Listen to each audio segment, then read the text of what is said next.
What's up mga kapadyak?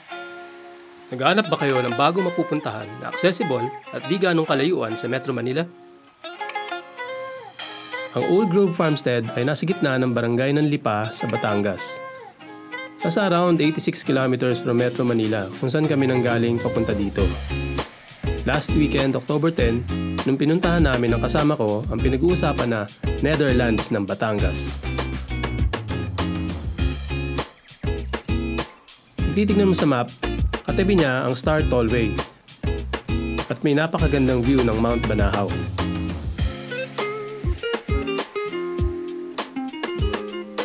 Sikat siya na pasyalan ng mga bikers. Bikers hindi bisikleta pareho natin, pero mga big bikes. Na-discover ko lang siya dahil sa post ng kaibigan ko si Poch nung nag-ride sila at pinost niya sa YouTube channel niya.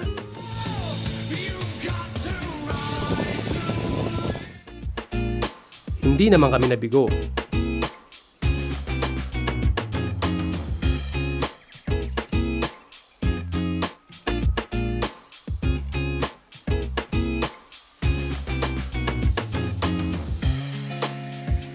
Mas kilala talaga siya as pre-wedding photography location due to its Netherlands-looking landscape at mga structures.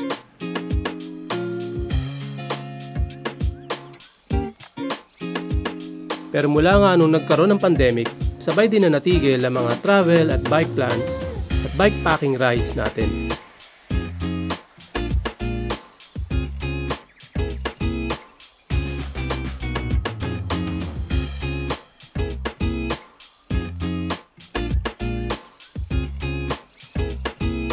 Nag-PM kami sa Instagram nila at tinanong kung pwede bang mag-camping dito overnight.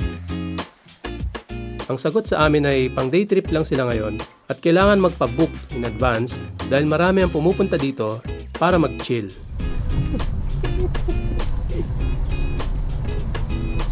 ₱550 ang entrance.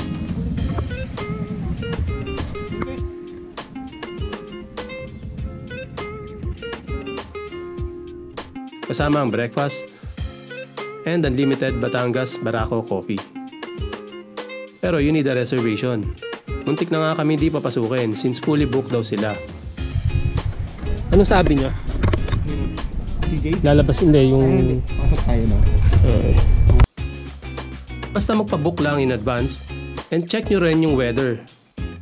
Nung pumunta kami ng Sabado, swerte lang namin dahil 30 riders ang hindi tumuloy dahil malakas ang ulan sa Metro Manila. Swerte din namin na magandang panahon sa Batangas that day. Maulap lang siya at hindi kami inulan. So mas masarap mag-bike.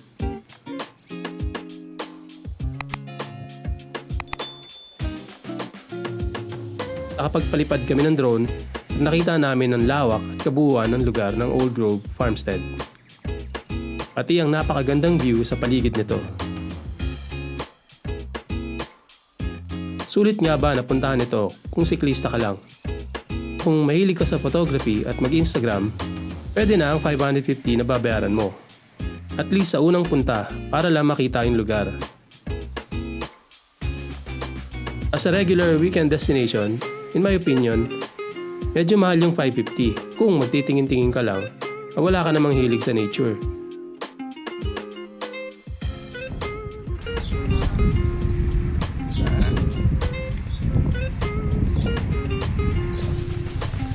Inikot-ikot din namin ang lugar to see the facilities. At na-appreciate naman namin ang ganda ng pagkakagawa dito. So understandable na rin na medyo mataas ang rates nila kung isipin mo yung maintenance na kailangan gawin dito. Siyempre kailangan nilang pakainin yung mga alaga nilang pabo, tupa, at yung mga swans dun sa may pond. At may pool area. Yun nga lang, walang tubig nung pumunta kami. Pwede na rin sana ako makakagamit ng pool. Call of nature ba? Nice. Malinis.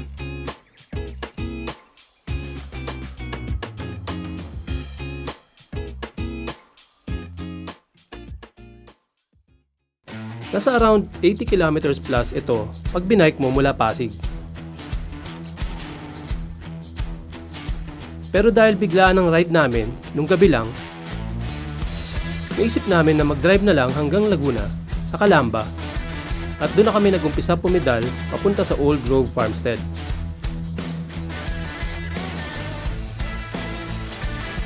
Wala pang 10 kilometers mula doon. Pero naka 50 plus kilometers din kami, paikot mula Calamba Depot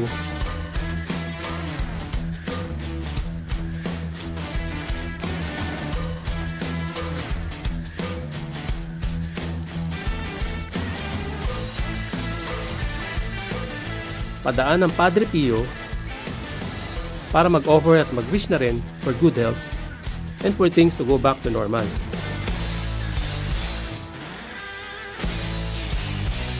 Overall, another great weekend chill ride. Kung nagustuhan nyo to at gusto nyo pa makakita ng ibang mga magagandang bike destinations dito sa atin, paki-like na lang and share. Paki-click na rin ang subscribe button and click the notification bell.